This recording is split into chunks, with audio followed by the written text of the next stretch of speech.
Good morning. ఇప్పుడు మనం చూసిన శుభోదయం మెసేజ్ అన్నీ కూడా నాకు డైరెక్టర్ వంశీ గారి నుంచి అందినవి. భావుకథకు మారుపేరు కళా పిపాసి వంశీ గారి అందరికీ సుపరిచితులే. One of the finest directors of Indian cinema industry. So Vamsi గారి నుంచి నాకు అందిన శుభ సందేశాలను జస్ట్ మీతో షేర్ చేస్తున్నాను. ఆయన ఏమి రాయరు, జస్ట్ అలా ఒక పిక్చర్ పోస్ట్ చేసి శుభోదయం అంటారు అంతే. సో ఆ పిక్చర్లో వర్ణనలకు అందని భావాలు అనేకం. సో ఒక్కసారి మార్నింగ్ ఆయన ఆ పిక్చర్ చూసి ఆ రోజంతా మనసంతా ప్రశాంతత నిండుతుంది. సో మంచి మంచి చిత్రాలు మనకు అందించారు. మంచు పల్లకి లాంటి చిత్రం, అలాగే లేడీస్ టైలర్, అన్వేషణ, సితారా, ఏప్రిల్ 1 విడుదల, ప్రేమించు పెళ్ళాడు, అవును వాళ్ళిద్దరూ ఇష్టపడ్డారు. ఇటువంటి సినిమాలు, చక్కటి సినిమాలు, బాగా మంచి టేస్ట్ ఉన్న డైరెక్టర్ అయినా మనం గర్వించదగిన డైరెక్టర్స్లో ఒకరు. సో వంశీ గారు ఆయురారోగ్యాలతో వదిలాలని, మంచి చిత్రాలు తీసి మనకు అందించాలని భగవంతుడిని కోరుకుందాం. అలాగే keep sending your good morning message Vamsi garu, thank you. ఇంకా భావుకథ నుంచి మనీ మ్యాటర్స్ వైపు వస్తే, ఏషియన్ మార్కెట్స్లో మనం ఒక సబ్డ్యూట్ ట్రెండ్ చూస్తున్నాం. ఇన్ఫ్యాక్ట్ జపనీస్ పాలసీ కోసం, బ్యాంక్ ఆఫ్ జపాన్ పాలసీ కోసం మనీ మార్కెట్స్ ఆసక్తిగా 2 రోజుల నుంచి ఎదురు చూస్తున్నాయి. ఏమీ లేదు, యథాతథంగా -0.1% దగ్గరే బ్యాంక్ ఆఫ్ జపాన్ తన పాలసీ రేట్ను, ఇంట్రెస్ట్ రేట్ను మెయింటైన్ చేసింది.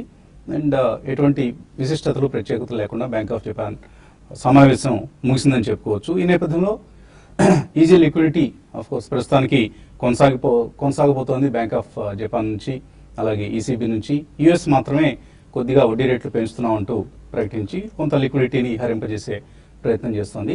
బట్ యూరోప్ అండ్ జపాన్ ప్రస్తుతానికి ఈజీ మనీ పరిస్థితిని కొనసాగించాలని నిర్ణయించుకుంటున్నాయి. ఈ నేపథ్యంలో ఏషియన్ మార్కెట్స్ మ్యూటెడ్గా స్పందిస్తున్నాయి. అంటే ఏమీ పెద్దగా స్పందన లేదు. షాంఘై, నికాయ్ అయితే ఫ్లాట్గా ట్రేడ్ అవుతోంది. అలాగే కోస్పీ, స్ట్రైట్ స్టాంప్స్ మాత్రం కొద్దిగా స్వల్ప లాభాల్లో ట్రేడ్ అవుతున్నాయి. తైవానీస్ ఇండెక్స్ కూడా 27 పాయింట్ల నష్టంతో ట్రేడ్ అవుతోంది. అండ్ మన మార్కెట్స్ ఫ్లాట్గా ఓపెన్ అయ్యే పరిస్థితిని సూచిస్తోంది. ఎస్టీఎక్స్ నిఫ్టీ 8119 దగ్గర జస్ట్ ఒక 3 పాయింట్ల నష్టంతో. సో 7950, 8250 ఇది ఒక బ్రాడ్ రేంజ్. అండ్ మేబీ 8050, 8150 ఒక నేరో రేంజ్గా మనం భావించవచ్చు. ప్రస్తుతానికి నిఫ్టీకి సంబంధించి మేబీ 8100కి దిగువన కనుక వాళ్ళు క్లోజ్ అయితే మరింత లోవర్ లెవెల్స్ లైక్ ఇందాక ఇప్పుడు మనం అనుకున్న 7950 లాంటి లెవెల్స్ నిఫ్టీ టెస్ట్ చేసే అవకాశం ఉంది. సో నిన్న కూడా మనం అనుకున్నాం ఎటువంటి సమయ భవిష్యత్తులో ఎటువంటి పెద్ద క్యూస్ కూడా లేవు గ్లోబల్ మార్కెట్స్కి. ఇన్ఫ్యాక్ట్ యూఎస్ కావచ్చు, మన మార్కెట్స్ కావచ్చు, ఆర్ ఇతర ఎమర్జింగ్ మార్కెట్స్ కావచ్చు. బ్యాంక్ ఆఫ్ జపాన్ పాలసీ కూడా అయిపోయింది కాబట్టి ఇప్పుడు అందరూ కూడా ఎఫ్ఐఎస్ అందరూ కూడా కొంత హాలిడే మూడ్లో ఉన్నారు, ఇయర్ ఎండ్ మూడ్లో ఉన్నారు. క్రిస్మస్, న్యూ ఇయర్ సెలబ్రేషన్స్ను ఆస్వాదించే పరిస్థితిలో ఉన్నారు. సో బట్ ఎఫ్ఐఎస్ సెల్లింగ్ మాత్రం ఇండియన్ మార్కెట్స్ నుంచి కొనసాగుతోంది. నిన్న కూడా ఒక 536 crores వర్త్ స్టాక్స్ వాళ్ళు క్యాష్ మార్కెట్స్లో సెల్ చేయడం చూసాం. అలాగే డొమెస్టిక్ ఇన్స్టిట్యూషనల్ ఇన్వెస్టర్స్ కొంత కొనుగోలు చేసే ప్రయత్నం కూడా చేశారు. ఆల్ ఇన్ ఆల్ ప్రస్తుతం అంతా కూడా డిమానిటైజేషన్ ఎఫెక్ట్ అటు ఈక్విటీ మార్కెట్స్ మీద, ఇటు మన జనజీవనం మీద కూడా క్లియర్గా కనిపిస్తోంది. ఇంకా కొద్ది రోజులు మాత్రమే మిగిలింది ప్రభుత్వం విధించిన డిసెంబర్ 30 గడువుకి. ఈలోగా ఎటువంటి నాటకీయ పరిణామాలు ఏమైనా చోటు చేసుకుంటాయనేది మనం వెయిట్ చూడాలి. అదర్వైజ్ మన డ్యూటీ అందరం కూడా క్యాష్లెస్ వ్యవస్థ వైపు మొగ్గు చూపాల్సిన పరిస్థితి. Let us all go for digital transactions. వీలైనంత వరకు వ్యాలెట్స్ని, క్రెడిట్ డెబిట్ కార్డ్స్ని, ఆన్లైన్ బ్యాంకింగ్ని, ఇటువంటి విధానాల ద్వారా మనం డిజిటల్ ట్రాన్సాక్షన్స్ దిశగా ముందడుగు వేస్తే దేశానికి మంచిది, మనకు కూడా మంచిది. అండ్ ఎకానమీ రాబోయే రోజుల్లో స్ట్రాంగ్గా గ్రో కాగలుగుతుంది, అందులో ఎటువంటి సందేహం లేదు. మార్కెట్స్ పరిస్థితి గురించి మాట్లాడేందుకు మనతో అనలిస్ట్ సిద్ధంగా ఉన్నారు. సో ఒక టైట్ రేంజ్లో మనకు కనిపిస్తున్నాయి మార్కెట్స్, నిఫ్టీ పరంగా, బ్యాంక్ నిఫ్టీ పరంగా, ఇండిసెస్ పరంగా చూస్తే. సో మీరు ఎటువంటి లెవెల్స్ ఎక్స్పెక్ట్ చేస్తున్నారు? ప్రాబ్లం నిన్నటి చార్ట్ ప్యాటర్న్స్ చూస్తే కనుక మనకి ఆల్మోస్ట్ 20-day మూవింగ్ యావరేజ్ కింద క్లోజ్ అవుట్ అని చూసాం. సో 8137 ప్రాబ్లీ కింద ఉన్నంత కాలం మేబీ కొద్దిగా షార్ట్ టర్మ్ వీక్నెస్ ఉండే ఛాన్స్ ఉంది. ఏదైనప్పటికీ మనకి షార్ట్ టర్మ్ రేంజ్ అనేది ఇంకా బ్రీచ్ అవ్వలేదు.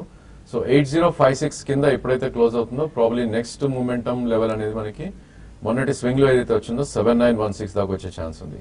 బట్ ఈ స్టేజ్ లో ఐ థింక్ రెసిస్టెన్స్ పాయింట్స్ అనేది చాలా దగ్గరలో ఉన్నాయి.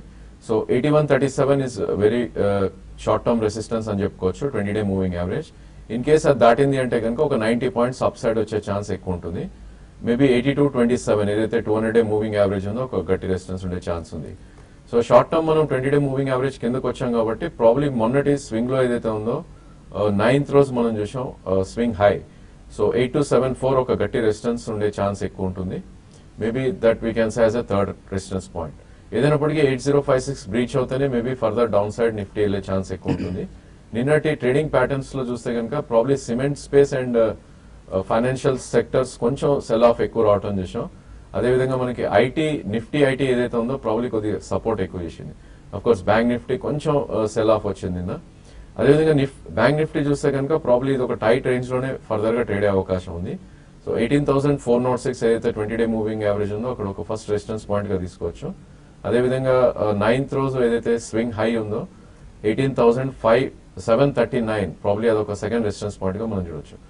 అండ్ 200-డే మూవింగ్ యావరేజ్ 17,997 అంటే క్లోజ్ టు 18,000 ఒక స్ట్రాంగ్ సపోర్ట్ పాయింట్ ఉండే అవకాశం ఎక్కువ ఉంది. మేబీ 18,000 కట్ అవుతే అక్కడ నుంచి ఒక 300 to 500 పాయింట్స్ డౌన్ సైడ్ వెళ్ళే ఛాన్స్ ఉంది. సో ఈ నేపథ్యంలో ఐ థింక్ మనం స్టాక్ సెలెక్టివ్ గా ఉండాలి ప్రాబ్లీ ట్రేడ్ చేసేటప్పుడు. In fact I think selling opportunities మనం ఎక్కువ చూడాలి, ఎందుకంటే మార్కెట్ కొద్దిగా డౌన్వర్డ్ బయాస్ సైడ్ వేస్ ఉంది కాబట్టి ప్రాబ్లీ స్టాక్స్ ఏవైతే ప్రీవియస్ లోస్ కట్ అయినాయో ఐ థింక్ వాటిలో సెల్లింగ్ ఆపర్చునిటీస్ మనం చూడొచ్చు. దానిలో Bharat Finance probably I think ఇక్కడ నుంచి 30-40 రూపీస్ డౌన్ సైడ్ వెళ్ళే ఛాన్స్ ఉంది. 603, 604 కరెంట్ మార్కెట్ ప్రైస్ ఉంది. మేబీ 10-15 రూపీస్ అప్ మూవ్ వస్తే కనుక షార్ట్ పొజిషన్స్ క్రియేట్ చేసుకుని 635 అబౌవ్ స్టాప్ లాస్ పెట్టుకుంటే 560 దాకా కిందకు వచ్చే ఛాన్స్ ఉంది. అదేవిధంగా cement space UltraTech previous swing లో కట్ అవటం చూసాం మనం. సో డిసైసివ్లీ మనకి నిన్న క్లోజింగ్ కూడా చాలా వీక్ గా క్లోజ్ అయింది. 3275 ప్రాబ్లీ స్టాప్ లాస్ మనం పెట్టుకుని ఈ స్టాక్ కూడా షార్ట్ చేస్తే ఇక్కడ నుంచి కూడా 200 to 250 పాయింట్స్ డౌన్ సైడ్ వెళ్ళే ఛాన్స్ ఎక్కువ ఉంది. సో ఇటువంటి సలహా ఇవాళ ట్రేడర్స్ కి వదలుచున్నారు. ట్రేడింగ్ పరంగా పెద్దగా వాల్యూమ్స్ అనేది మనకి కనపడలేదు. అంటే నిన్నటి మార్కెట్ కానీ గమనిస్తే దాదాపు సెకండ్ హాఫ్ 230 వరకు కూడా నిఫ్టీ ఒక 10 పాయింట్స్ రేంజ్ లోనే కొనసాగింది. అయితే లాస్ట్ హాఫ్ అన్ అవర్ లో కొంచెం సెల్లింగ్ అనేది 45 మినిట్స్ లో రావడం చూసాము. అయితే ఈ రోజు కూడా సేమ్ అదే విధమైన ట్రెండ్ ఒక 10 to 15 పాయింట్స్ రేంజ్ లోనే ఉండే అవకాశం ఉంది. కాబట్టి ఇక్కడ నుంచి స్టాక్ స్పెసిఫిక్ కూడా ఈవెన్ ఇంట్రాడేలో బై చేయాలన్నా సెల్ చేయాలన్నా కూడా కొంచెం స్టాక్ పికింగ్ అంత ఈజీగా ఉండకపోవచ్చు. బట్ ఏదైనా కూడా కొనాలి అనుకునే వాళ్ళు హీరో మోటార్ కార్పొరేషన్ ని డిప్స్ లో అది కూడా తక్కువ ప్రాఫిట్స్ కి బై చేసుకోమని సజెస్ట్ చేస్తాను. ఒక 20-25 రూపీస్ ప్రాఫిట్ రాగానే క్లోజ్ చేసుకోమంటాను. అదేవిధంగా సెల్లింగ్ కి ర్యాలీస్ లో అరవింద్ ఒకటి కొంచెము 344 ఆ లెవెల్లో స్టాప్ లాస్ పెట్టుకొని సెల్ చేయొచ్చు. అదేవిధంగా జేఎస్డబ్ల్యూ స్టీల్ ఒకటి 1600 కిలో కంటిన్యూగా ట్రేడ్ అయితే దాన్ని కూడా హైయర్ లెవెల్స్ లో సెల్ చేయమంటాను. అయితే టీ స్టాక్స్ కొంత నిన్నటి రోజు కొంచెము మార్కెట్ కి మిగతా అదర్ మిడ్ క్యాప్ తో అవుట్ పర్ఫార్మ్ చేసాయి. ఈ రోజు కూడా టీ స్టాక్స్ కూడా కొంచెం పెరిగే అవకాశం ఉంది. షార్ట్ టర్మ్ వ్యూతో టీ కంపెనీస్ ని బై చేసుకోమని చెప్పాను. హారిసన్ మలయాళం ఒకటి షార్ట్ టర్మ్ తో పిక్ చేసుకోవచ్చు కరెంట్ లెవెల్స్ నుంచి. అదేవిధంగా లిక్కర్ కంపెనీస్ లో కూడా మెక్డోవెల్ అంటే యునైటెడ్ స్పిరిట్స్ దాన్ని కూడా నిన్నటి రోజు చూసుకుంటే మనకి 1934 లో క్లోజ్ అయింది. ఇది షార్ట్ టర్మ్ 2040 2080 లెవెల్స్ ని టెస్ట్ చేయొచ్చు. 18,850 దగ్గర స్టాప్ లాస్ పెట్టుకుని దీన్ని కూడా పిక్ చేసుకోమంటాను. అయితే ఈ రోజు ఇంట్రాడే విషయానికి వస్తే మాత్రం కొంచెం మార్కెట్ లో కొంచెం అంటే ఫ్లాట్ గా ఉండి క్లోజింగ్ కూడా చాలా వరకు ఫ్లాట్ గా క్లోజ్ అయ్యే అవకాశాలు ఎక్కువ ఉన్నాయి. సో ఇందాక మనం చూసిన చిత్రాల్లో లంబసింగి ఒక పిక్చర్ తీయండి. Lambasingi good morning message. So Lambasingi అంటాం మనం. అది వంశీ గారి పిక్చర్లో అక్కడ బోర్డులో క్లియర్గా కనిపిస్తుంది లంబసింగి అని. So maybe Lambasingi is the right name అనుకుంటాను. మనం అందరం లంబసింగి అంటాం. మేబీ అది బ్రిటిష్ వాళ్ళు ఆర్ రైల్వే వాళ్ళు అక్కడ డిస్ప్లే చేస్తున్న పేరు బహుశా వాళ్ళు క్రియేట్ చేసింది అయి ఉండొచ్చు. Anyway Lambasingi are Lambasingi they are very nice locations. వింటర్లో అద్భుతంగా ఉంటుంది. చాలా చలివేసే ప్రాంతాలు అవి. కాలర్స్ లైన్లో ఉన్నారు. మొదటి caller Dastagiri. Hello sir, good morning sir. Morning అండి, అడగండి దస్తగిరి. సార్ మనప్పురం ఫైనాన్స్ 92 దగ్గర తీసుకున్నాను, తర్వాత యావరేజ్ చేసుకుంటా 76 దగ్గర వచ్చాను సార్. సో ఇప్పుడు ఇంకా యావరేజ్ చేసుకోవచ్చా లేకపోతే ఫర్దర్ ఇంకా డౌన్ ఫాల్ ఉంటుంది? మనప్పురం ఫైనాన్స్ ఇంకా డౌన్ ఫాల్ ఉందనుకోవచ్చా? చూడండి, మనపురం ఫైనాన్స్ ఇప్పుడు మీరు ఇంకా యావరేజ్ అయితే చేయకండి అండి, ఉన్న పొజిషన్ మీరు హోల్డ్ చేయండి. ఇంకా కొంచెం డౌన్ సైడ్ నిన్న కూడా చూసుకుంటే మనపురం ఫైనాన్స్ ఆల్మోస్ట్ 4.5-5% దాకా కరెక్ట్ అయింది. కాబట్టి ఇంక కొంచెం వీటికి పెయిన్ ఉండే అవకాశం కనపడుతుందండి. అంటే ఈవెన్ 60 లెవెల్స్ కూడా బ్రేక్ అయ్యే అవకాశం ఉంది. ప్లస్ ఇంకోటి ఏంటంటే ఇంకా మీరు యావరేజ్ చేసుకున్నా కూడా ఇమీడియట్ గా పెద్దగా పెరగకపోవచ్చు. మనం నిన్న కూడా చూసాము ఫ్రెష్ సెల్లింగ్ అనేది ఎన్బిఎఫ్సి స్టాక్స్ అన్నింటిలో కూడా వచ్చింది. కాబట్టి ఉన్న పొజిషన్ మాత్రం హోల్డ్ చేయండి. కంపెనీ పరంగా లాస్ట్ ఒక 1 year లో మంచి ఇంప్రూవ్మెంట్ అనేది ఫండమెంటల్స్ పరంగా ఇంప్రూవ్ కనపడింది. అయితే లాంగ్ టర్మ్ కోసం హోల్డ్ చేయండి, ఉన్న పొజిషన్ ప్రస్తుతం హోల్డ్ చేసుకోండి. తర్వాత కాలర్ లైన్ ఉన్నారు, శ్రీనివాస్ గుంటూరు నుంచి. Hello sir, my name Srinivas అండి. నాకు 3 స్టాక్స్ మీద సజెషన్ కావాలి. Yeah. Just dial and Kajaria ceramics and L N T finance. Current market లో నేను పర్చేజ్ చేయడానికి ఛాన్స్ ఉందా, ఇంకా డౌన్ ట్రెండ్ వెళ్ళడానికి ఛాన్స్ ఉందా? సో ఈ 3 ఎంతకాలం హోల్డ్ చేసే ఉద్దేశంతో కొంటారు? Around more than 6 months. 6 months hold చేస్తారు. ఈ 3 స్టాక్స్ తీసుకోవచ్చా? I think Kajaria ceramics you can definitely buy అండి. 2 or 3 ప్రైస్ పాయింట్స్ లో డెఫినెట్ గా డిమాండేషన్ ఎఫెక్ట్ ఉంటుంది ఈ స్పేస్ లో కూడా. బట్ స్టాక్ ఆల్రెడీ మనకి 740 నుంచి క్లోజ్ టు 460 దాకా కరెక్ట్ అవడం చూసాం. సో ఈ నేపథ్యంలో ఫర్దర్ డౌన్ ట్రెండ్ కూడా ఉండే ఛాన్స్ ఉంటుంది. ఇన్ కేస్ 423 ఇది బ్రేక్ అయిందంటే డెఫినెట్లీ అక్కడి నుంచి కూడా అరౌండ్ 380 or 360 లెవెల్స్ దాకా వచ్చే ఛాన్స్ ఉంటుంది. సో 2 or 3 ప్రైస్ పాయింట్స్ మీరు పెట్టుకొని probably I think definitely accumulate చేయమని చెప్తాను. 1 year and 1.5 year వ్యూ ఉంటే కనుక మీకు 20-25% రిటర్న్ ఈజీగా వచ్చే ఛాన్స్ ఉంటుంది. అదేవిధంగా just dial it's totally completely avoidable stock అండి. ఎందుకంటే ఈ స్టాక్ చాలా మంది ప్రాబ్లీ ఇది 1800-1900 నుంచి ఆల్మోస్ట్ 300 దాకా పడిందని కొంతమంది ఎంట్రీ పాయింట్స్ కోసం చూస్తారు. But it's a pure trading stock. Investment అయితే I think I won't suggest అండి. ఎందుకంటే ఇది 200-day మూవింగ్ యావరేజ్ కింద ఉన్నంత కాలం చాలా బేరిష్ గా ఉండే అవకాశం ఉంది. That is very far actually 550 ఆ లెవెల్స్ లో ఉంది. సో డెఫినెట్లీ మీరు ట్రేడింగ్ కోసం అయితేనే I think you should buy for 30 or 50 rupees upside or maybe 30-40 rupees stop loss పెట్టుకుని. Otherwise you should completely avoid for investments. L and T finance probably I think you can start accumulating అండి. ఈ stock కూడా మనకి last couple of months గా చూస్తే కనుక 50 to almost 110 దాకా వెళ్ళటం చూసాం. ఇది close to 200-day moving average దగ్గర స్ట్రాంగ్ సపోర్ట్ ఉండే ఛాన్స్ ఉంది.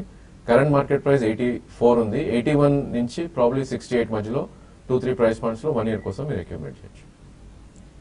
వెంకటకిషోర్ వాకలపూడి ఒక మెయిల్ పంపించారు. నిన్న చాలా ఛానల్స్ లో ఇన్కమ్ ట్యాక్స్ స్లాబ్స్ లో చేంజెస్ ఉండబోతున్నాయి, ఎగ్జామ్షన్ లిమిట్ ని 4 లక్షలు పెంచుతారన్న వార్తలు వచ్చాయి. ఇలా రకరకాల వార్తలు వస్తున్నాయి. ఈ సమాచారం నిజమేనా అన్నట్లుగా అడుగుతున్నారు. మేబీ చాలా చేంజెస్ ని అందరూ ఎక్స్పెక్ట్ చేస్తున్నారండి ఇన్కమ్ ట్యాక్స్ స్లాబ్స్ కి సంబంధించి. గురూజీ జగ్గి వాస్తవ్ కూడా చెప్తున్నారు 10 లక్షల వరకు పెంచండి. ఆయన మెటీరియలిస్టిక్ థింగ్స్ గురించి కూడా మాట్లాడతారు, in addition to spiritual things. So 10 లక్షలకి పెంచాలి ఎగ్జామ్షన్ లిమిట్ని, అసలు 10 లక్షల లోపు ఆదాయం మీద ట్యాక్స్ ఉండకూడదు అంటే ఆయన సరికొత్త ప్రతిపాదన కూడా చేస్తున్నారు. సో రకరకాల అంచనాలు ఆశలు ఉన్నాయి. రాబోయే February 1st బడ్జెట్ ఏం చేయబోతుందో ఇంకా సస్పెన్స్ కొనసాగనిద్దాం. మనం ఇప్పుడు అప్పుడే నిర్ధారణ రావడం ఎందుకు, ఆర్థిక మంత్రి గారి మనసులో ఏముందో మన ఎవరికి తెలియదు. సో బహుశా చాలా చేంజెస్ మాత్రం ఉండే అవకాశం డెఫినెట్గా కనిపిస్తుంది. అండ్ ప్రజల చేతిలో మరింత డబ్బు ఉంచి, డబ్బు అంటే నాట్ కరెన్సీ, డిజిటల్ మనీ ఉంచి మేబీ కన్జంప్షన్ రంగానికి చెందిన స్టాక్స్ని బహుశా మనం కొనుక్కునే ప్రయత్నం కూడా చేయొచ్చు. కన్జంప్షన్ రిలేటెడ్ ఇప్పుడు చాలా వాల్యుయేషన్స్ కొంత అట్రాక్టివ్ లెవెల్స్కి వచ్చాయి కాబట్టి మేబీ ఆ ఇండస్ట్రీ ఆ స్టాక్స్ పట్ల మనం ఒక కన్నేసి ఉంచడం మంచిది. ఇంకా మరిన్ని కాల్స్ అలాగే మెయిల్స్ తీసుకునే ముందు కాసేపు ప్రకటన.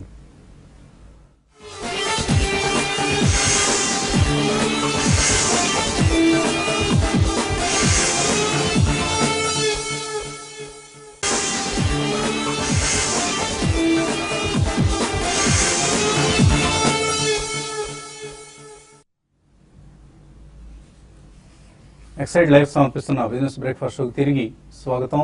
స్టాక్ మార్కెట్స్ ఒక లాక్ క్లస్టర్ ఓపెనింగ్ కోసం మరొకసారి సిద్ధమవుతున్నాయి. తర్వాత కాలర్ లైన్ లో ఉన్నారు, అచ్యుత్ గుంటూరు నుంచి. హలో హలో అడండి అచ్యుత్. సార్, మరి ఈ డిమానిటైజేషన్ పెట్టారు కదా సార్, ఈ షేర్లలో కూడా డబ్బులు పెట్టి ఉంటాం కదా సార్, వాటికి లెక్క చెప్పం కదా. ఎవరికి చెప్పడం లేదా మీరు? వాటికి మరి ఎట్లా సార్, వాటికి ఏమైనా లెక్క ఉంటుందా? ఒక ఎంత ఇన్వెస్ట్ చేస్తుంటారు ఇప్పుడు మీ పోర్ట్ఫోలియో సైజ్? సుమారుగా ఒక 3 సంవత్సరాలు ఒక 10 లక్షల దాకా చేసాం సార్. ఇన్వెస్ట్ చేశారు. ఏం చేస్తుంటారు అచ్యుత్ గారు మీరు? మేము బట్టలు నడుపుతుంటాం సార్. బట్టల కొట్టు. ఓకే. సో మీరు రిటర్న్స్ ఫైల్ చేస్తుంటారా ఎవ్రీ ఇయర్ మీ వ్యాపారానికి అది సంబంధించి? అది తెలియదు సార్, మా పిల్లల చదువుల కోసం అని మేము పెట్టుకున్నాము. మీరు మామూలుగా రిటర్న్స్ ఫైల్ చేస్తారా బిజినెస్ ఇన్కమ్ మీద? రిటర్న్స్ ఏం లేదు సార్, మాది చిన్న షాప్ మాది. చిన్న షాప్ అయినా పెద్ద షాప్ అయినా మీ ఆదాయం సర్టన్ లిమిట్ దాటితే రిటర్న్స్ ఫైల్ చేయాలండి. అది తప్పనిసరిగా రిటర్న్స్ ఫైల్ చేయాలి. సో మీరు మీ పోర్ట్ఫోలియో వివరాలను కూడా రిటర్న్స్లో పొందుపరచడం ఎందుకైనా మంచిది. సో తప్పనిసరిగా ఇన్ఫ్యాక్ట్ పొందుపరచాలి. ఈ సంవత్సరం నుంచి అయినా బిగిన్ చేయండి. ఇక్కడ మీకు దగ్గరలో ఎవరైనా ఆడిటర్ ఉంటారు, వారి సహాయం తీసుకోండి, రిటర్న్స్ ఫైల్ చేయండి. జస్ట్ ఒక నామినల్ ఛార్జ్ మీతో 200-300 రూపాయలు ఆర్ అట్ ది మోస్ట్ 500 రూపాయల వరకు మీ దగ్గర నుంచి వారు కలెక్ట్ చేసి మీకు చక్కగా గైడ్ చేస్తారు. మంచి ఆడిటర్ని కన్సల్ట్ చేయండి, తప్పకుండా రిటర్న్స్ ఫైల్ చేయండి. మీరు ఇంతకుముందు ఏదైతే మనీని స్టాక్ మార్కెట్స్లో ఇన్వెస్ట్ చేశారో దాన్ని కూడా డిక్లేర్ చేయండి. So that it's safe. మీరు చేయకపోతే ఏంటి అని అంటే మనం చెప్పలేం, కానీ సడన్గా ఎవరైనా మీ మీద అనుమానం కలిగి ఇప్పుడు బ్లాక్ మనీ ఎవరి దగ్గర ఉందో వాళ్ళందరి పేర్లు ఈమెయిల్ పంపండి అనగానే లక్షలాది మెయిల్స్ ఇన్కమ్ ట్యాక్స్ డిపార్ట్మెంట్కి అందాయట. సో మన మీద ఎవరికైనా కోపం ఉంటే కూడా పంపించే ప్రమాదం ఉంటుంది. సో కాబట్టి తప్పకుండా government receives 4000 emails on black money. So మన దగ్గర ఉండకపోవచ్చు బ్లాక్ మనీ, కానీ ఎవరైనా అటువంటి ఫిర్యాదు చేసే అవకాశం కూడా ఉంటుంది. కాబట్టి ఇన్కమ్ ట్యాక్స్ వాళ్ళ దృష్టి మన మీద పడకుండా ఉండాలి అంటే తప్పనిసరిగా అందరూ కూడా రిటర్న్స్ ఫైల్ చేయండి. So that will lead a peaceful life. మనం చిన్న వ్యాపారం చేస్తున్నాం కదా, మనకు మన ఆదాయానికి రిటర్న్స్ ఫైల్ చేయటం ఏంటి, ఇలాంటి సందేహాలు చాలా మందిలో ఉంటాయి. బట్ ఎవరైనా సరే ఒక రిటర్న్ ఫైల్ చేయటం, even if it is less than 2.5 lakhs, 2.5 lakhs is the current limit for income tax. అంతకు మించితేనే మనం ఆదాయం పన్ను చెల్లించాల్సి ఉంటుంది. అందుకని తక్కువ ఉన్నా కూడా రిటర్న్స్ ఫైల్ చేయడం అనేది శ్రేయస్కరం. Simple procedure. జస్ట్ మనం ఎవరి సహాయం తీసుకోకుండా కూడా ఆన్లైన్ ఫైలింగ్ లాంటివి చేసుకోవచ్చు. సో తప్పకుండా రిటర్న్స్ ఫైల్ చేయండి అచ్యుత్ గారు మీరు. తర్వాత బెంగళూరు నుంచి ఒక కాలర్ లైన్ ఉన్నారు, శ్రీధర్.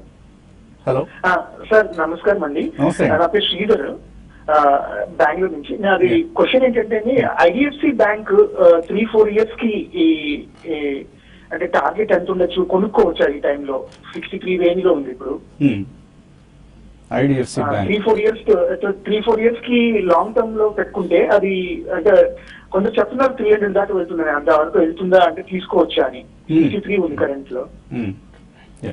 అంటే అంత వెళ్తుంది అయితే అనుకోనండి. ఎందుకంటే మామూలుగా చిన్న మిడ్ క్యాప్ తర్వాత మార్కెట్ క్యాపిటలైజేషన్ చాలా తక్కువ ఉన్నవి. మీకు 300-400 వెళ్ళడానికి మల్టీ బ్యాగర్స్ అవడానికి అవకాశాలు ఎక్కువ ఉంటాయండి.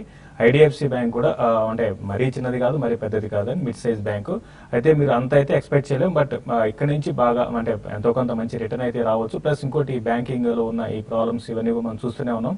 బట్ మీరు 2 to 3 years అంటున్నారు కాబట్టి మీరు డెఫినెట్ గా బై చేసుకోవచ్చు. అయితే రీసెంట్ గా చూసుకుంటే బాగా పెరిగి అదేవిధంగా కరెక్షన్ లో కూడా వచ్చింది. 60 and 55 మధ్యలో బాటమ్ అవుట్ అయ్యే అవకాశం ఉంది. మీరు 2 to 3 years కోసం కరెక్షన్స్ లో దీన్ని ఇన్వెస్ట్ చేసుకోమని చెప్తానండి. ఓకే అండి. తర్వాత మెయిల్ అనేది బాలాజీ అడుగుతున్నారు, railway stocks Titagarh wagons, Texmaco rail ఈ రెండు తీసుకోవచ్చా షార్ట్ టర్మ్ కోసం? రెండు కూడా మీరు షార్ట్ టర్మ్ కోసం తీసుకోవచ్చు అండి. రెండు కూడా మంచి అప్ మూవ్ వచ్చాయి. ఈ అప్ మూవ్ ఇంకా కొనసాగే అవకాశం ఉంది నెక్స్ట్ 1 month బడ్జెట్ వరకు. ఆ టిటాగర్ వ్యాగన్ అయితే 145 to 150 లెవెల్స్ వెళ్ళొచ్చు. అదేవిధంగా టెక్స్ మైకో రైల్ అయితే అది కూడా 134 and 140 మధ్యలో రావడానికి అవకాశం ఉందండి. తర్వాత మెయిల్ నరేష్ రెడ్డి అడుగుతున్నారు, మ్యూచువల్ ఫండ్స్లో లార్జ్ క్యాప్ ఫండ్ని 2 డైవర్సిఫైడ్ ఫండ్స్ని రికమెండ్ చేయమంటున్నారు. మనం పదే తరచుగా చెప్పేదేనండి, బిర్లా సన్ లైఫ్లో equity fund or Birla sun లైఫ్లో top 100 or SBI blue chip, ఈ 3 ఫండ్స్లో నుంచి మీరు ఒక లార్జ్ క్యాప్ ఫండ్ సెలెక్ట్ చేసుకోండి.